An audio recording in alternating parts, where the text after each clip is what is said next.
para walang ma-reject. Okay, I hope so. So I'd like to discuss a little bit on the footnotes. So syempre again, to remind you, the definitions of IBID is IBID which means the same, refers to the same author and source, okay, immediately preceding reference. So, alam na natin yan. Okay, so for example, you have written your first reference, tapos parehas lang yung kinuhanan nyo dun sa footnote 2. So, lalagyan nyo sa footnote 2 IBID. Okay? So, in opposite naman, it's for the work cited, which means you could be on the same page, may isa pang reference. So, pag meron kayong dalawang reference sa isang page, you're gonna use opposite for the second one. Okay? Hindi puro IBID lahat. Got it? So IBID means we're going to be immediately preceding reference. Yung isa naman is prior reference by the same author. So how is it? Ganito siya. So example ito. So the first footnote is yung reference niyo is si R. Poirer. Okay? So ilalagay niyo yung complete details nung sa footnote niyo dun sa first na footnote niyo on that page. Then if you have on the third paragraph, parehas lang si Poirer din, ilalagay niyo na yung IBID. If it's the same page, then no need to put the P something. But if it's a different page nung reference pero parehas lang dun sa unang paragraph, you have to put the P and then other P. So you can see that you're referring to the same reference here pero ibang page nga lang doon sa reference na yun. No? So that means maybe yung first paragraph nakuha niyo sa, yung introduction yung nakuha niyo kay Poirer sa page 4. Tapos yung analysis niya or yung definition niya is nasa page 9. So you will put 2 on the footnote and IBID P9. Okay? Now, if you have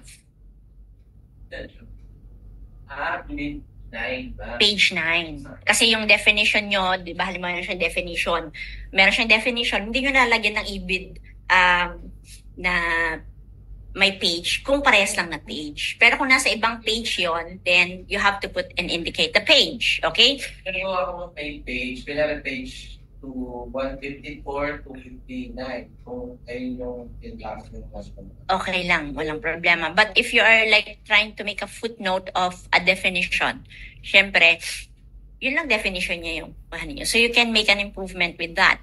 Okay, so ito naman, on the third one, we are talking about the same page. We are in one page. Nasa isang page lang tayo. Okay?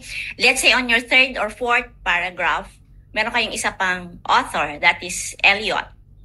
Okay, so you have given also all the details of that citation. Then, meron ka na naman isa on the fourth paragraph, for example. So, say builder. Then, you're going to now use opposite. If you want to refer on the fifth paragraph, nabanggit mo na naman si Eliot. Kung nabanggit mo si Poirer, di ilalagay mo sa number 5 si Poirer, opposite, tapos page 1. Pero dito in this case, ang nabanggit niya is si Eliot. So si Eliot, hindi na siya IBID. You're gonna write now opposite. Okay. So, ano na ulit yung opposite? Refers to the prior reference by the same author. Kasi yung IBID is yung nasa top niya lang. Yung prior reference, ibig sabihin yung nasa top pa. Okay? So, yung kasunod IBID, yung kasunod ng nire-refer mo, yung meron kang nilampasan na isa, you will have to use opposite. Good morning. Good morning. Alhamdulillah. Inunahan ko muna ng 703 ha. It's okay? Okay. Oo, muna ha. Then you'll discuss 712 afterwards. Yes. Kayo ni Miss Anna. Okay. Yes. Open close parenthesis na. Usually pag may ganyan, ibig sabihin it is a journal. So it could be like this is volume number 20, issue number 3, something like that. Okay? So, and this is released in 1991 or could be the journal number could be 1654 to 157. Alin? Ayan yung title ng kanyang book. Okay? If you want to use this way, it's okay. I think this is APA style. Okay? It doesn't matter kasi ang APA, ina-encourage ang footnotes. The other referencing styles, they don't like footnotes. Kaya gusto ko yung APA kasi mas may detail. So, you can put, pwede nyong iganon, quotation, pwede rin namang italize na lang. Pwede rin yun. Okay? Okay, so by the way, ni-record ko naman to Miss Tin. You can just go back later, yeah? Okay, so sabi ko nga, don't overuse yung IBID. Ha? Oh. And gamitin nyo rin yung offset. So again, pag ibid, it means you're referring to the previews, the one you have mentioned just right now, yung una. Okay, pag gumamit kayo ng opposite, that means you're referring to the same author pero nandun sa medyo sa taas. Okay, hindi siya, so you're gonna mention which author, gonna write Eliot, kasi may dalawa kang minention dito, Batisto. So when you say opposite, that means from the previous mentioned citations, pero si Eliot yung nire-refer mo for the footnote number 5. So wag nyo naman i-overuse ang ibig, kasi nakikita ko kayo ibig-ibig. Oh, yan. So sabi ko, we need to do something about this. Okay. Si Ma'am na discuss ko last time. Same author. Meron naman kung diniscuss noon, pero parang nakalimutan nyo yata or hindi nyo tinake or ano. Ma'am, na-mention mo siya. Oo, hindi nyo tinake seriously. Basta na ano na lang kayo, na happy na lang kayo kay Ibid. Okay, so I'd like to see also some other forms of footnoting kagaya ng opposite. Okay, so alam nyo na yung Ibid, alam nyo na yung opposite. Clear na yon? Yes po, ma'am. Okay, so opposite is you're gonna refer to the same author, depending kung sino doon, i-mention nyo yung pangalan ng author, but not necessarily si builder. Kung si builder to, dapat Ibid din to. Okay? Yung author lang yung yung opposite. Yung opposite nyo, pag you're still referring to the same author na na-mention nyo na dito sa taas, but you have to mention who kasi ang dami nyo nang na-mention para hindi repetitive si Ibid.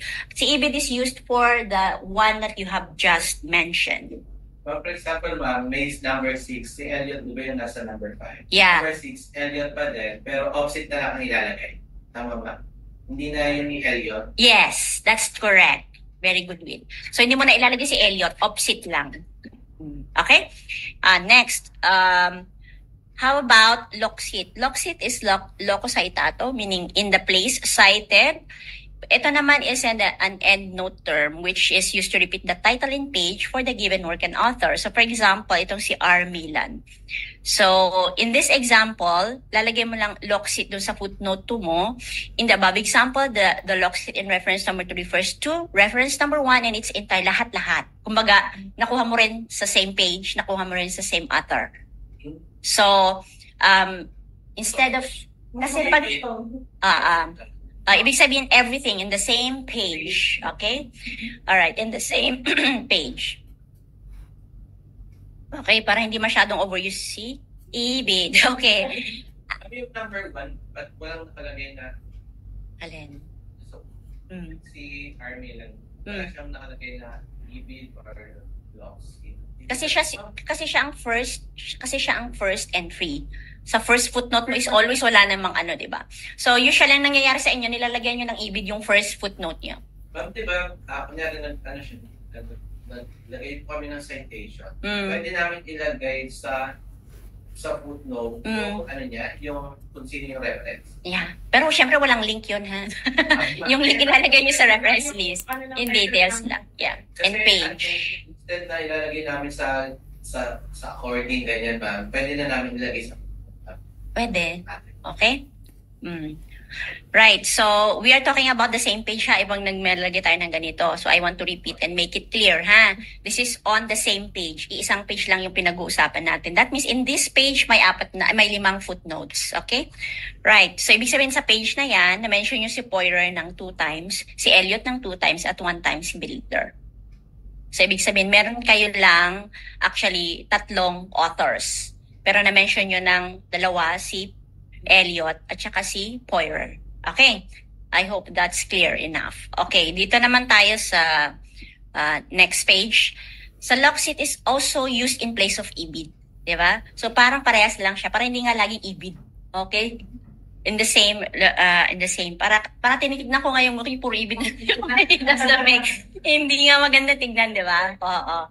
Napaka-repetitive, napaka-redundant. Parang you have to show a little bit of more skills kasi nasa level 7 kayo. Ayoko na may magko-question. Kasi parang ako rin yung babalik din sa akin yan. So, it means that Ibid is the same author and different page as the previous. Okay?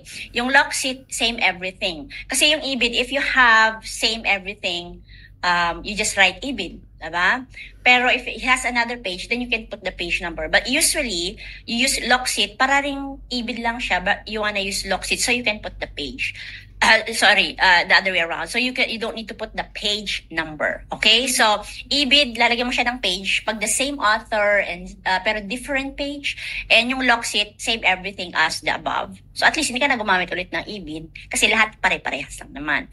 So, it is in replacement of the ibid. Okay? Furthermore, sa Locksit pa rin. Ay, ano yun? Yes, Will. Eh, di ba mas magandang gamitin yung Locksit? Locksit. Pag yung Lahat, parehas. pagka yung reference mo is walang page. Yung mga walang page, kunyari sa mga site, walang Pwede rin. page. Diba? Pwede rin. Parang pagka may mga books, may mga page, doon talaga sa hit.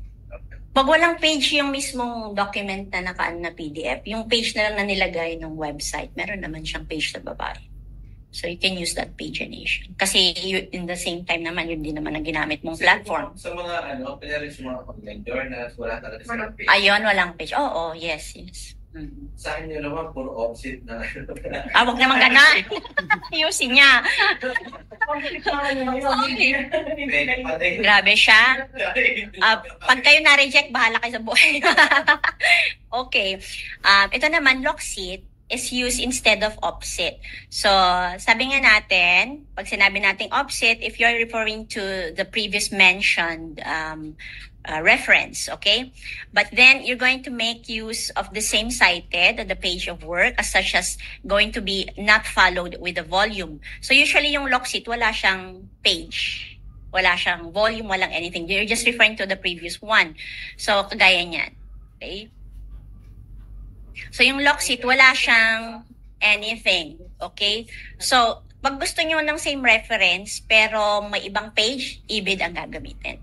Pag same reference and everything, Locksit. Got it? Okay? Pag same reference, different page, ibid.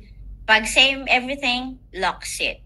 Pag offset, yun yung you refer to the previous mentioned and you mention the name of the author kung saan doon sa mga mention yung lahat. Kasi marami nga. Let's say 5. Okay? So, in this example, you can see that walang number, walang page dito sa Locksit. So, nakakapitalize din yung L tsaka C. Okay? Questions? Wala. Good. Another example sa Locksit. Okay, ito naman. So, you have two references here. Okay? Let's say you are now in citations 3 and 4. Tapos, you want to mention Milan. Kailangan talaga nagay yung pangalan. Oo. Merong naudan. But now, we did not use offset because we want to replace offset with Locksit. The reason is because we are using the same everything of the third footnote. Okay? Ayon. So, sana makakita na ako ng offset tsaka Locksit dyan sa mga references. Huwag naman. Narin ko. Okay. Alright, so let's continue now with 703.